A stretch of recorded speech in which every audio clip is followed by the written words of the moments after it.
Welcome to my channel. तो आज के टैरो रीडिंग का टॉपिक है their unspoken feelings towards you. तो वो फीलिंग्स जो वो आपकी तरफ अभी तक नहीं कह पाए हैं, लेकिन वो किस तरीके के, एक टाइमलेस कलेक्टिव रीडिंग है। कुछ चीज़ें आपकी सिचुएशन से रेजोनेट करेंगी, कुछ चीज़ें आपकी सिचुएशन से नहीं भी रेजोनेट करेंगी, आप उसे एज इट इज छोड़ सकते हैं। अगर आप मेरे चैनल पे नए आए हैं तो आप इस चैनल को लाइक करें, शेयर करें, सब्सक्राइब करें और हाँ, बेल आइकन को ज़रूर ऑल पर प्रेस करें, जिससे आपको सही समय पर नोटिफिकेशन मिल पाए और आप कंटेंट को एंजॉय कर पाएँ। अगर आप चाहें तो मुझे इंस्टाग्राम पे भी फॉलो कर सकते हैं, लिंक आपको डिस्क्रिप्शन में मिल जाएगा। तो पहला कार्ड आ रहा है हैंग वुमन। यहाँ पे परसेप्शन चेंज करने की ज़रूरत है, चाहे आप हो चाहे वो हो। अभी कुछ और कार्ड्स भी देखते हैं, उसके बाद मैं आपको एक्सप्लेन करती हूँ। नेक्स्ट आ रहा फाइव ऑफ वॉन्ड्स। तो यहाँ पे कोई कॉन्फ्लिक्ट है या कंपटीशन है, अभी देखते हैं, क्लैरिफाई करते हैं। नेक्स्ट आ रहा है यहाँ पे जस्टिस, क्राउन चक्र और थ्रोट चक्र आ रहा है यहाँ पे। कुछ और कार्ड्स देखते हैं। नेक्स्ट आ रहा है द चैरियट, कैंसर एनर्जी है। नेक्स्ट आ रहा है डेथ। ओके, तो यहाँ पे जिस भी इंसान के लिए आप देख रहे हो, जिस भी पर्सन के लिए आप देख रहे हो, तो उनके डिज़ायर्स में या फीलिंग्स में ये है कि कोई जो कॉन्फ्लिक्ट हुआ है आप लोगों के बीच में वो ख़त्म हो जाए। ठीक है, तो यहाँ पे मुझे ज़्यादातर केसेस में ऐसा लग रहा है कि कोई सेपरेशन हुआ है, या फिर ये भी हो सकता है कि अगर आप शादीशुदा हो, हालांकि मैं इस चीज़ को 1% ही लेके चलती हूँ, अगर आप शादीशुदा ज़िंदगी में कॉन्फ्लिक्ट देख रहे हो या डिवोर्स हो चुका है या होने की कगार पर है, तो यहाँ पे ये चीज़ है कि आपके पार्टनर, चाहे मेल हो चाहे फीमेल हो, अपने जेंडर से रेजोनेट करना वो चाहते हैं, और कि उनका परसेप्शन और आपका परसेप्शन जो है लाइफ को देखने का, वो काफ़ी हद तक अलग हो सकता है। इस वजह से कॉन्फ्लिक्ट हो रहा है, लेकिन उसमें जो है वो बैलेंस आ जाए। तो यहाँ पे जस्टिस का कार्ड है। और अगर आपका ऑलरेडी सेपरेशन हो चुका है तो यहाँ पे जो है किसी की ऐसी भी मतलब इच्छा है कि आपको सबक मिले। ठीक है, तो कोई भी हो सकता है, मैं व्यूअर के तौर पे कह रही हूँ आपके लिए कि आप ये चाहते हो कि किसी को सबक मिले, और वो सबक जो है वो इस इंसान को मिल रहा है। तो यहाँ पे कर्मा वाली भी सिचुएशन है, हालांकि ज़रूरी नहीं है कि सबके लिए रेजोनेट करे। नेक्स्ट आ रहा है यहाँ पे चैरियट का कार्ड आया। चैरियट जो है वो अपनी सक्सेस को, ट्रायम्फ को या मूविंग फॉरवर्ड वाली सिचुएशन है। तो ये जो पॉजिटिव साइड होती है, नेगेटिव साइड होती है।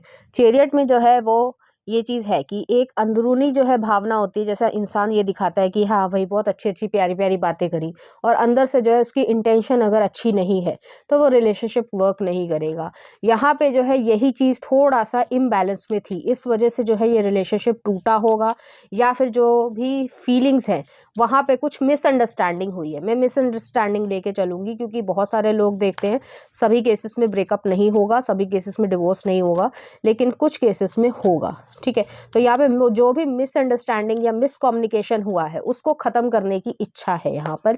और मुझे लगता है जो जिस पर्सन के लिए आप देख रहे हो उनकी इच्छा ये ज़्यादा है कि वो आपसे कम्युनिकेट कर पाएँ, क्योंकि काफ़ी जो है आप दोनों में डिफरेंसेस आए हैं। कुछ और कार्ड्स देख लेते हैं। टू ऑफ कॉइन्स आया है। नेक्स्ट आ रहा है यहाँ पे टू ऑफ सॉर्ड्स आया है। डिसीजन जो है वो गलत लिया गया है या लिया ही नहीं गया है। नेक्स्ट आ रहा है सेवन ऑफ कप्स आया है, कन्फ्यूजन वाली स्टेट है। नेक्स्ट आ रहा है पेज ऑफ कप्स, और नेक्स्ट आ रहा है एस ऑफ कॉइन्स। तो यहाँ पे यही चीज़ है, पहले जो रीडिंग है कि उनके जो अनस्पोकन फीलिंग्स है वो आपकी तरफ वो किस तरीके की है, जो भी सिचुएशन रही हो, क्योंकि सबके लिए अलग अलग होगी। तो जो भी मिसअंडरस्टैंडिंग क्रिएट हुई है उसको जो है जस्टिस में लेके आना, उसको जो है क्लैरिफाई करना, यहाँ पर रिजॉल्व करने वाली सिचुएशन। लेकिन यहाँ पे दोनों लोगों के लिए ही, चाहे आप पार्टनर्स रहे हो, चाहे आप लवर्स रहे हो, या फिर फ्रेंडशिप भी हो सकती है, तो वो चीज़ में टू ऑफ कॉइन्स और टू ऑफ सॉर्ड्स है। दोनों ही जो कार्ड्स हैं वो यही दिखा रहे हैं कि आपकी इनडिसीजन वाली सिचुएशन है, ये रास्ता चूज़ करूँ या ये रास्ता चूज़ करूँ। फिर सेवन ऑफ कप्स भी आ रहा है, तो दोनों ही काफ़ी हद तक कन्फ्यूज़ रहे होंगे। जिस इंसान के लिए आप देख रहे हो वो बहुत ज़्यादा कन्फ्यूज़ रहा होगा या रही होगी, तो वो जो है सही समय पर सही डिसीजन नहीं लिया गया है। इस वजह से जो है आप दोनों के बीच में मिसअंडरस्टैंडिंग और ज़्यादा क्रिएट हुई है, जिसकी वजह से दीवार जो है फीलिंग्स की वो बढ़ गई है, कि फीलिंग्स को जो है सप्रेस कर दिया गया है और आप दोनों के बीच में दीवार खड़ी हो गई है। नेक्स्ट आ रहा पेज ऑफ कप्स है। पेज ऑफ कप्स जो है वो माफ़ी को भी दिखाता है। तो ये पर्सन जो है जिसके लिए आप देख रहे हो वो आपसे माफ़ी मांगना चाहते हैं। और एस ऑफ कॉइन्स है, एक न्यू बिगनिंग स्टार्ट करना चाहते हैं जो कि काफ़ी हद तक स्टेबल हो। तो यहाँ पे ये सिचुएशन है। अभी मैं कुछ और कार्ड्स भी देखना चाहती हूँ कि क्या आ रहा है। नेक्स्ट आ रहा 4 ऑफ वॉन्ड्स, ओके, ये रिलेशनशिप से संबंधित रहा होगा। नेक्स्ट आ रहा 4 ऑफ कॉइन्स, नेक्स्ट आ रहा 6 ऑफ कप्स, ओके, नेक्स्ट आ रहा 3 ऑफ सॉर्ड्स, सामने ही है, और नेक्स्ट आ रहा एक्चुअली 2 कार्ड आए, नाइट ऑफ कप्स और डेविल, और लास्ट में आ रहा है क्वीन ऑफ कप्स। ठीक है, यहाँ रख देती हूँ। तो यही चीज़ है कि रिलेशनशिप में बहुत ज़्यादा उथल पुथल हुई है, 4 ऑफ कॉइन्स की एनर्जी आई है। 4 ऑफ कॉइन्स जो है कंफर्ट जोन या बहुत ज़्यादा स्टक फील करना, जैसे होता है हम जिद कर बैठते हैं, हम इंसान जो है वो गलतियाँ करते हैं तो जिद कर बैठते हैं कि भाई मुझे यहाँ पे ही रहना है। जैसे मैं एक एग्जांपल देती हूँ, हालांकि मैं रिलेशनशिप का एग्जांपल नहीं दे रही हूँ। जैसे मान लीजिए आपकी कहीं नौकरी लग रही है, ठीक है, आपको वहाँ पे पेमेंट भी मिल रही है अच्छी, जो आप प्रेजेंट सिचुएशन में कर रहे हो उससे ज़्यादा पैसे भी बढ़कर मिल रहे हैं, पर्क्स भी आपको मिल रहे हैं, आपकी पोस्ट में भी जो है आपको बड़ी मिल रही है, और आपको और भी जो है फ़ायदा हो रहा है। लेकिन फिर भी आप जो है वो ज़िद करके बैठेंगे कि नहीं, मैं तो अपने होम टाउन में ही जो है वो नौकरी करूँगा या करूँगी या बिज़नेस करूँगा। ठीक है? तो वो चीज़ जो है आपके दोनों के बीच में कॉन्फ्लिक्ट क्रिएट कर गई है। इसी तरीके का कुछ सिचुएशन हो सकती है। हालाँकि ये सिर्फ़ मैंने एग्ज़ाम्पल के लिए कहा है, ज़रूरी नहीं है कि ये यही रीज़न हो। लेकिन कुछ ना कुछ एक मिसअंडरस्टैंडिंग क्रिएट हुई है या ज़िद करी गई है एक इंसान ने, और उसकी वजह से आप दोनों में तनाव आया है। यहाँ पे 3 ऑफ सॉर्ड्स है, पेनफुल कंडीशन है। आप भी बहुत अच्छा नहीं फ़ील कर रहे हो, वो भी बहुत अच्छा नहीं फ़ील कर रहे हैं। यहाँ पे आया है नेक्स्ट 6 ऑफ कप्स भी आया है। 6 ऑफ कप्स जो है मेमोरीज़ को, नॉस्टैल्जिया को, इस तरीके की चीज़ों को दिखाता है कि बार-बार जो आपने एक-दूसरे से बोला है, चाहे हर्ट करने के चक्कर में बोला हो, ईगो के कारण बोला हो, वो सारी चीज़ें भी जो है आपकी मेमोरी में फ्रेश हैं। और ऐसा नहीं है कि दोनों को पेन नहीं फ़ील हुआ, यहाँ पे दोनों के तरीके से ही पेन है। नेक्स्ट आ रहा है नाइट ऑफ कप्स आया है, डेविल आया है। तो डेविल जो है वो ऑब्सेसिवनेस को भी दिखाता है, कैप्रिकॉर्न की एनर्जी है। तो वो जो कैप्रिकॉर्न है, सैटर्न है ना, बहुत ज़्यादा ज़िद होना किसी चीज़ की कि भाई मेरा तरीका ही सही है, उस वजह से जो है यहाँ पे प्रॉब्लम क्रिएट हुई होगी। जैसे कि एक कथा है कि जो शनि है वो सूर्य देवता के पुत्र होते हैं, ठीक है? उनकी जो मदर होती है वो दूसरी तरीके से होता है, ठीक है? तो वो चीज़ जो है वो यही चीज़ है कि बाप-बेटे में कॉन्फ्लिक्ट है। अब कॉन्फ्लिक्ट इस चीज़ का है कि वो उन्हें दुश्मन मानते हैं, वो उनको पसंद नहीं करते, लेकिन उनका रिश्ता है। वही चीज़ है यहाँ पर कि हालाँकि यहाँ पे बाप-बेटा या ऐसा कुछ नहीं है, लेकिन यहाँ पे चीज़ ऐसी ही है कि कुछ ना कुछ कॉन्फ्लिक्ट है। ऐसा नहीं है कि प्रेम भाव नहीं था, लेकिन एक ज़िद करी गई है कि मैं ही सही हूँ और वो भी कह रहा है कि मैं ही सही हूँ। इस वजह से यहाँ पे प्रॉब्लम क्रिएट हुई है। तो रिज़ॉल्व भी आप दोनों को ही करना है, और यहाँ पे ये चीज़ है कि वो रिज़ॉल्व करने के लिए तैयार हैं, और आपको भी जो है रिज़ॉल्व करना है। मैं ये नहीं कह रही हूँ कि आपका जो डिसीज़न है वही सही होगा। आपको भी अगर पूरे चांसेस है कि रीयूनियन यहाँ पे हो जाएँगी, लेकिन आप दोनों को ही एक सही डिसीज़न लेना है, तो मीडिएशन करो। ये नहीं कि मैंने जो कहा है वही सही है। हो सकता है आप बिल्कुल सही भी हों, मैं ये नहीं कह रही हूँ, लेकिन उसके बावजूद जो है जो हो सकता है प्रैक्टिकल टर्म्स पे, वहाँ पे ये सॉल्यूशन लेने की ज़रूरत है। तो इसी तरीके की यहाँ पे एनर्जी आ रही है, और क्वीन ऑफ कप्स है। तो ऐसा नहीं है कि फीलिंग्स तब भी नहीं थी या अब नहीं है, हमेशा रहेंगी। लेकिन आपको प्रैक्टिकल सॉल्यूशन भी रिलेशनशिप में लेना पड़ता है, उसी तरीके से आप सोचें और आगे बढ़ें। तो चलिए देख लेते हैं कुछ लव कार्ड्स कि क्या आ रहा है आपके लिए, फिर एडवाइस भी मैं देखूंगी।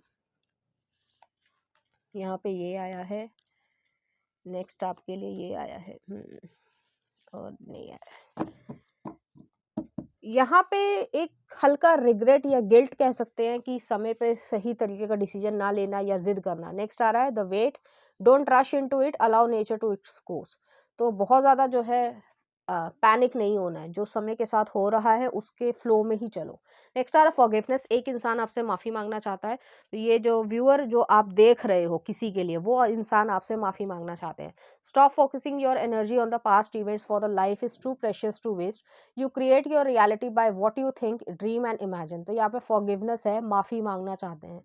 नेक्स्ट आ रहा है you may not always understand why certain thing happen, however there is always a higher purpose to the events in your life, through turmoil a blessings will soon be revealed. तो कई बार जो लड़ाई झगड़ा मतलब और रिलेशनशिप में ऐसा हो जाता है, तो उसका भी जो है एक पर्पस है कि आप समझो, और जो है आपकी कमी है या जो भी आप प्रॉब्लम्स क्रिएट कर रहे हो अपने दिमाग की वजह से, उसको जो है रिजॉल्व करो। यहाँ पे यही चीज़ आ रही है, और उनकी फीलिंग्स यही हैं। हालांकि ये बहुत लवी डवी वाली सिचुएशन नहीं निकली है, लेकिन यहाँ पे रिजॉल्व करने की सिचुएशन है। तो जितने भी लोगों का ब्रेकअप हो चुका है या डिवोर्स हो चुका है और वो रीयूनियन में आना चाहते हैं, क्योंकि जब चाहते हो आप तभी ये चीज़ हो पाएगी, तो यहाँ पे पूरे चांसेस हैं। तो चलिए देखते हैं एडवाइस क्या आ रही है। Observation, expand your consciousness by observing the divine matrix of life. Dreams, the universe speaks to you through your dreams. तो हो सकता है आपको ड्रीम्स कुछ ऐसे आ रहे हैं जिसमें जो है आप दोनों एक दूसरे के साथ हो और जो भी आपकी मेमोरीज हैं वो सब आपको दिखता हो। नेक्स्ट आ रहा है यहाँ पे creation, being creative is a wonderful way of witnessing the unfolding of your limitless creative soul. और लास्ट आ रहा है आपके लिए सरेंडर। तो यहाँ पे सरेंडर करने को ही कहा जा रहा है कि surrender your need to control the outcome, just be with life and this present moment. तो वही चीज़ है कि मैंने पहले भी कहा कि मैं ही सही हूँ, मैं ही सही हूँ, इस वजह से प्रॉब्लम क्रिएट हुई है। आप दोनों को ही जो है दो दो स्टेप्स आगे बढ़ना है और बीच का रास्ता निकालना है। तो कुछ इस तरीके की यहाँ पे सिचुएशन है। चलिए देख लेते हैं इस एनर्जी से रिलेटेड कुछ चार्म्स। यहाँ पे हॉर्स आया है, यहाँ पे टॉरस एनर्जी आई है और यहाँ पे स्टीम इंजन आया। तो पेशेंटली जो है एक दूसरे की बात को सुनो, जल्दबाजी में कंक्लूजन पे मत दौड़ो। नेक्स्ट है यहाँ पे टॉरस एनर्जी है, सन मून और राइजिंग जो है टॉरस एनर्जी में हो सकता है। और हॉर्स भी आया है, तो चाइनीज जो ईयर होता है उसमें हॉर्स हो सकता है, या फिर जो है जो स्पीड है, एक इंसान बहुत ज़्यादा स्पीड में है या बहुत जल्दी आप कंक्लूजन पे पहुंच जाते हो, दूसरा इंसान भी बहुत जल्दी कंक्लूजन पे पहुंच जाता है, उसको थोड़ा सा स्पीड को स्लो करने की ज़रूरत है। तो चलिए देखते हैं लव सॉन्ग क्या आ रहा है आपके लिए। एक तारा वेकअप सेड का। तो इस तरीके के गाने जो है आपको डेडिकेट करना चाहते हैं, या इसी तरीके की फीलिंग्स, वो डीपर फीलिंग्स जो है इस गाने में, वो चीज़ आपके लिए फील करते हैं। नेक्स्ट आ रहा है तेरे नैना, माय नेम इज़ खान का। और नेक्स्ट आ रहा है मेरे संग, न्यूयॉर्क। ये तीनों गाने ही काफ़ी ज़्यादा इंटेंस है, अगर आप डीपर फीलिंग्स महसूस करते हो, इसी तरीके की फीलिंग्स उनके मन में चलती हैं। तो ये थी आपकी रीडिंग, उम्मीद करती हूँ आपको अच्छी लगी होगी। अगर आपको मेरा कंटेंट, रीडिंग्स और एनर्जीज अच्छी लग रही है तो प्लीज़ इस चैनल को लाइक करें, शेयर करें, सब्सक्राइब करें। Thank you.